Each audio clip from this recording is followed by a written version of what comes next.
All right, we're going to start getting jazzy. This next principle is very powerful, very far-reaching, and it's so simple that it sometimes astounds some of my students at how much we can do with it.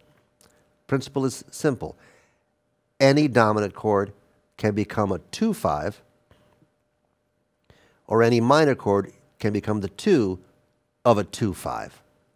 So we're using that ubiquitous, common 2-5 jazz progression and inserting it into all of our dominant chords here. Now keep in mind, previously we okayed turning every chord into a dominant. So now every chord that is a dominant can become a 2-5. And that creates all kinds of interesting colors. In the next example, I'll demonstrate a few of these possibilities. We have C7. Our next chord, C7. C7 is the 5 of F, so 2-5 would be G minor C7 F. G minor C7 F. Now we're going to G7, back to C, but G7, that's the 5 of C, the 2 of C would be D minor.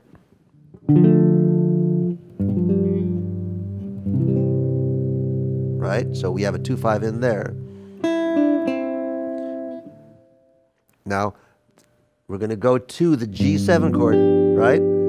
So we're going to lead to that with D7. That's one of our principles. And then we're going to put our new principle on there. Turn the D7 chord into a 2-5. D7 is the 5 of G. The 2 of G is A minor. So now A minor D7.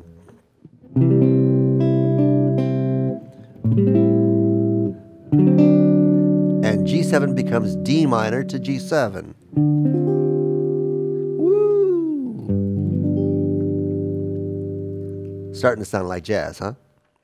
Now what you'll notice is on the first few playing examples, I played with my fingers to give it a little more of a folky, finger style kind of approach. And as we get into jazz, we can still play with the fingers, no problem, but I'm just playing with a pick to give you some different sounds and a different approach. Here we go. Let's check out how this principle plays out over Amazing Grace.